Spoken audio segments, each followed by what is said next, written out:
Chicos, ¿qué tal? Buenos días, buenas tardes o buenas noches en el momento que estés revisando el video de hoy.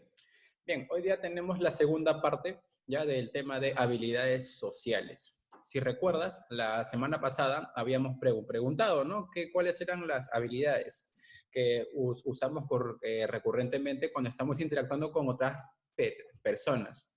Pues te había dicho que habían dos, ¿verdad? Las habilidades sociales primarias y las habilidades sociales secundarias. La semana pasada revisamos las habilidades básicas que vendrían a ser escuchar, iniciar la conversación, dar las gracias, presentarnos, presentar a otras personas, saber preguntar e incluso saber dar algún cumplido, ¿no? Si alguien ha hecho algo bueno o algo bien.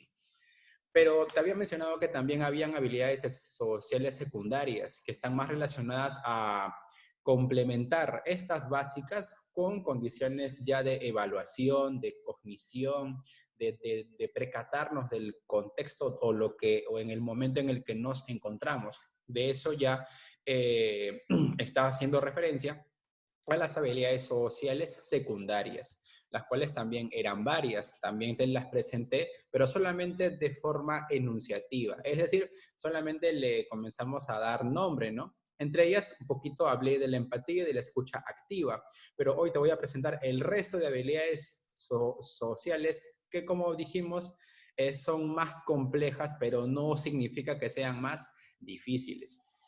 Muy bien, entonces la forma más sencilla es comenzar a presentarlas una por una. Así que empecemos. Veamos un primer bloque. ¿Ya? Vamos a hablar de las habilidades sociales secundarias y de estas por ahora. ¿Ya? Entonces, veamos. La primera hace referencia a la empatía. ¿Qué cosa es ser empático? Bueno, significa ser capaces de ponerlos en el lugar de la otra persona. Por ahí usamos siempre la referencia de ponernos en el zapato del otro. Bueno, es una forma metafórica de representarlo. Es como, por ejemplo, a ver que alguien te está contando, pues, que le apena mucho algo, ¿no? Entonces, tú, en lugar de decirle lo que tú piensas sobre eso, es un momento pararte, detenerte y ponerte en su lugar. A ver, trata de pensar cómo lo hace esa persona para que te puedas dar cuenta de por qué se siente triste, por qué se siente enfadado, por qué se siente contento, etcétera. Esto, por ejemplo, el de la empatía te va a ayudar mucho a ti a evitar discusiones innecesarias, porque a veces pasa que la persona está enfadada y tú te enfadas con la persona, pero quizás si te detienes un rato y te pones a pensar, a ver, ¿cómo está pensando esa persona que le está llevando a enfadarse? Entonces, colocándote en su lugar, se te va a hacer más sencillo entender lo que le pasa y así estás demostrando tu empatía y consecuentemente estás evitando conflictos innecesarios. Sigamos, la escucha activa no solamente se refiere a escuchar, se refiere a que podamos atender a la persona. Escuchar sería, no sé, pues por ejemplo, yo estoy hablándote y supongamos que aquí al costado alguien está diciéndome algo. Ya, lo escucho, pero no lo estoy atendiendo. La escucha activa es que yo me oriente hacia persona, que yo le preste atención, ¿ya? Y al mismo tiempo que yo le retroalimente. ¿Qué significa que yo dé retroalimentación? Es que yo vaya emitiendo algún tipo de pregunta, algún tipo de complemento para que esta persona pueda seguir contándome, pueda seguir expresándose o incluso me dé la palabra para que yo pueda ahora contarle algo. La escucha activa funcionaría más o menos así. Viene mi amiga y me cuenta pues que el día de ayer fue a comprarse un pollo rostizado. Entonces, si me cuentan, ¿no? Oye, mira, que el día de ayer se me antojó, entonces fui y me compré. Y yo le respondo, ah, ya, pues chévere. Acabo de romper la comunicación y no he demostrado mi escucha activa. Pero si me cuenta que se ha comprado su pollo rostizado y yo le digo, por ejemplo, wow, ¿y dónde lo compraste? Entonces ella automáticamente me va a decir, ah, ya, me fui a Plaza Vea, me fui a tal sitio, ¿no? Entonces yo, ah, ya, ¿y cuánto estaba? Fíjate, mientras ella va contándome, yo voy atendiendo y voy retroalimentando. A eso nos referimos con escucha activa. No solamente estamos escuchando lo que nos dice, sino que estamos dando retroalimentación. Sigamos. Otro, definir un problema y evaluar soluciones. ¿Qué significa esto? Es percatarnos de qué está pasando realmente, porque a veces tú te vas a encontrar con tus amigos que están peleándose. Entonces, en lugar de quizás detenerte un rato a decir qué está pasando, a veces tú comienzas a discutir con ellos y no sabes de verdad por qué surgió el inconveniente, solamente ves que se pelean y, oye, pero tú cállate, pues no, no, pero tú cállate. Entonces, como que comenzamos ahora a todos a discutir y no estamos resolviendo nada. Entonces, una habilidad social más compleja sería, número uno, preguntarnos, a ver, ¿qué está ocurriendo? Comenzamos a analizar la situación. Ah, ya veo. Él está molesto con él porque dijo tal cosa. Ah, ya, ya, ya, ya. Y ahora, ¿por qué eso le fastidia a él? Ah, le fastidia porque él tiene este pensamiento. Entonces, poco a poco, yo voy entendiendo, voy analizando la situación, de tal forma que se me hace más claro qué está pasando. Y así puedo definir objetivos. Luego puedo ya comenzar a aplicarlos, voy hablando con ellos, voy ordenando si cada una de las ideas que se me había ocurrido y al final terminamos resolviendo el problema o planteando obviamente una nueva solución o posible solución al conflicto. Esto lo podríamos ver, por ejemplo, cuando, a ver, tenemos a nuestros hermanos que están peleándose. Entonces, lo primero que hacemos es, ¿qué está pasando acá? Esperar que nos cuenten. No, no, es que él se llevó mi juguete o él se llevó mi plata. Entonces, tú, ah, ya, ¿por qué hiciste eso? Ah, porque él me lo debía, ¿no? Que él siempre se agarra mis cosas, así que yo también me agarro las suyas. Entonces yo me pongo a pensar, ya, entonces, ¿qué les parece si vamos, nos sentamos un rato, ya, y comenzamos a ver las veces que tú le has agarrado las cosas sin permiso y las veces que tú también lo has hecho? Entonces ya, por ejemplo, estamos tomando acción. Pues se van dando cuenta de que, ah, no, sí, pues esto se agarró, sí, pues yo también agarro sin darme cuenta, ¿no? Bueno, sí, pues bueno, tienes razón. ¿Y qué hemos hecho? Hemos analizado el problema, hemos descubierto una idea, hemos logrado que ambas partes puedan entenderse mucho mejor, han encajado, ¿no? Las ideas que se me había estado ocurriendo y listo, el problema quedó resuelto, ¿no? A eso nos referimos, ¿sí? Es como lo que te mencioné con la empatía, es dar una pausa. No es simplemente de ir a lo que vemos en el conflicto, sino es tratar de entenderlo. La inteligencia emocional se refiere a cómo conectas tú tus emociones con tus pensamientos, ¿sí? La inteligencia emocional se refiere a cómo manejamos, ¿sí?, las emociones para que éstas puedan dirigir de forma adecuada nuestros pensamientos, nuestras acciones. ¿Sí? Es, por ejemplo, que yo sepa qué hacer con mi alegría, que yo sepa qué hacer con mi enojo. ¿Ya? La inteligencia emocional no es que yo transforme mi emoción y ya está, no, es saber qué hago con esa emoción que yo siento. Si yo estoy muy enfadado, muy molesto, entonces, de forma inteligente, pues, ¿qué hago con mi molestia? Ya estoy tan fastidiado, ya tengo, ah, ya mira, justo tengo que botar la basura. Entonces agarro, cargo la basura y la tiro al tacho, pues con furia. Y listo, me desahogué, hice algo con mi emoción. ¿Sí? A eso nos referimos con manejar adecuadamente las emociones. La asertividad, algo que hace falta quizás mucho, ¿no? En plano de comunicación con otras personas. La asertividad se refiere a que nosotros seamos capaces de poder comunicarle al otro con claridad, honestidad y de forma directa, o sea, de forma franca, lo que pensamos, lo que sentimos, pero obviamente sin lastimar a la otra persona. Entonces, supongamos que tienes a un amigo que ha llegado tarde. Entonces, si tú le dices de frente, ah, eres un tardón, mira, por tu culpa, mira todo lo que está pasando. Entonces, ahí viene un problema, porque no estás siendo asertivo, te estás quejando. De lo más asertivo podría ser, por ejemplo, oye, te estuve esperando y como que no me he sentido bien.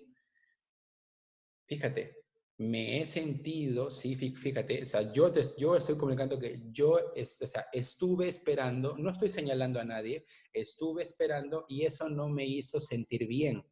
O sea, fíjate, te estás poniendo tú en primer lugar, estás comunicando lo que tú piensas, lo que tú sientes, de tal forma que el otro, sí, te puede entender y no se sienta más culpable de lo que posiblemente ya se siente, ¿ya? La asertividad es eso, es saber decir las cosas sin lastimar al otro, ¿sí? Por eso sigue siendo parte de la comunicación, es un intercambio de ideas, como ves en la imagen, pero la otra persona logra entendernos porque hemos resuelto algo muy importante en la comunicación, que es saber expresar lo que queremos. Entonces, por ejemplo, si algo en una persona no te gusta, dile, oye, quiero decirte que a mí no me gustan ese tipo de cosas. Lo que haga, ya, pero tú ya expresaste algo. Oye, quiero decirte, quiero informarte que a mí no me gusta y me parece, y vas diciendo lo que tú opinas, pero siempre teniendo en cuenta el tono de voz, el tipo de palabra que utilizas, porque repito, la asertividad implica que seamos capaces de decir lo que pensamos y sentimos sin lastimar al otro. Siguiente, poder comunicar nuestros sentimientos. Aquí va a complementarse mucho con la asertividad, pero tiene un componente adicional, que es el concepto de iniciativa. O sea, yo puedo ser muy asertivo hablando mis cosas, pero a veces me cuesta expresar lo que siento.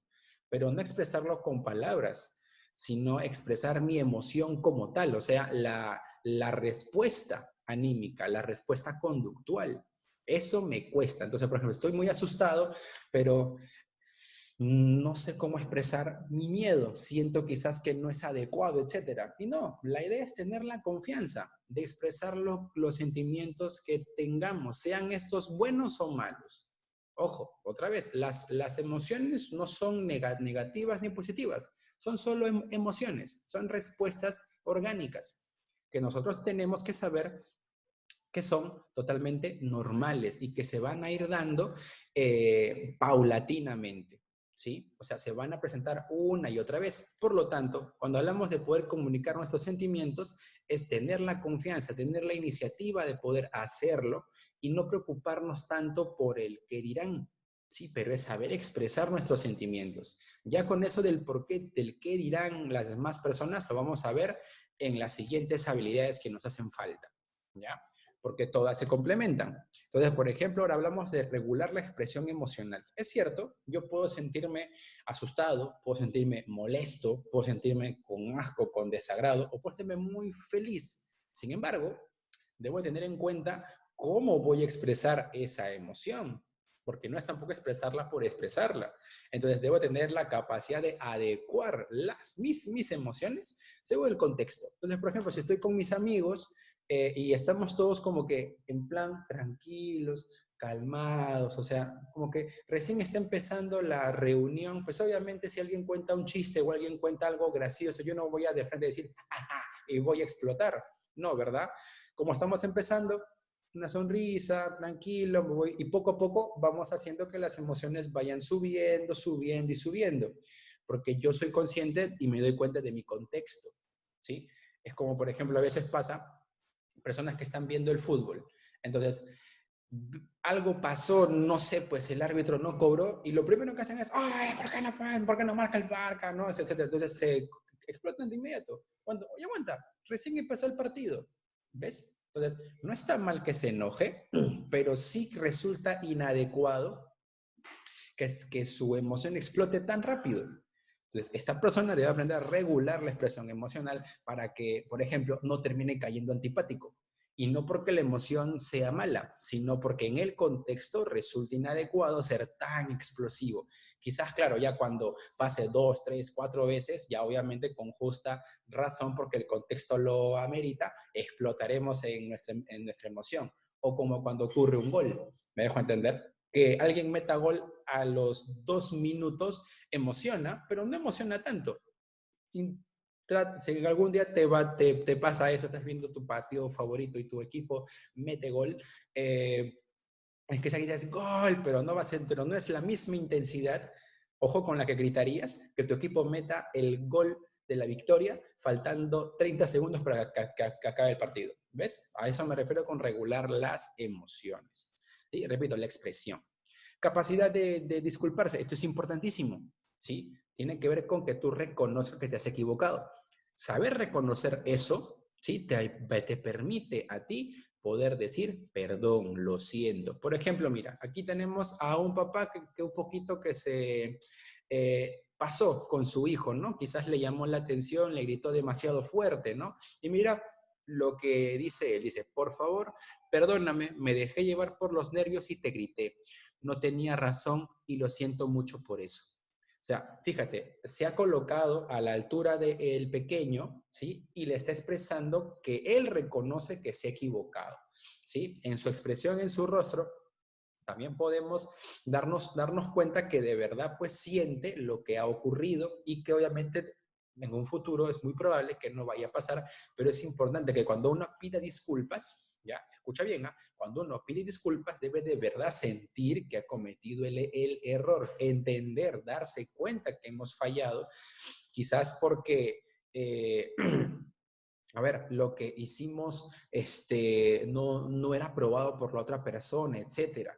Pero hay que entender que cuando pedimos disculpas, lo importante es que a veces chocamos con el afecto de los demás, ¿sí? Y eso es lo que tenemos que tener en cuenta. Cuando hemos lastimado a alguien, reconocer que la lastimamos para poder pedir disculpas. Muy bien.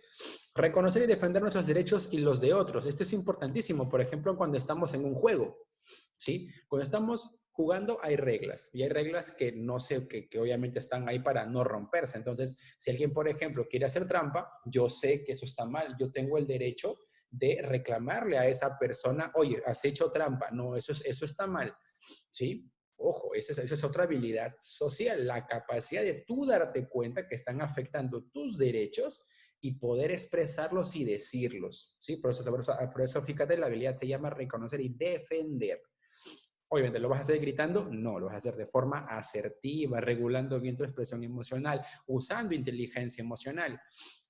Y por último, la negociación. La negociación que significaría cómo tú lidias con otra persona, cómo tú vas a discutir con alguien o conversar con el fin de llegar a un acuerdo, porque a veces pasa, pues hay que repartir cosas y a veces como que tú quieres un poco más que el otro y como el otro dice, no, así no me parece justo. La idea es que puedas dialogar de tal manera que los dos queden satisfechos. Eso significa negociación, que hoy en día es una habilidad importantísima, sobre todo a nivel de negocios, ¿sí? Tener la capacidad de dialogar con otra persona para resolver adecuadamente un conflicto entre dos partes, donde cada uno obviamente quiere tener un beneficio, ¿sí? Pero a veces no llegan a un acuerdo. Entonces, tu capacidad de negociación te permitirá salir ganando tú y que la otra persona también salga ganando. Muy bien, muchachos, entonces estas son las habilidades sociales secundarias y eso sería todo por hoy. Ya durante tu clase Zoom se resolverá, se expandirá un poquito más lo que está explicado aquí y abajo no te olvides resolver tu tarea. ¿Listo, chicos? Entonces eso sería todo y se cuidan mucho. Chau, chau.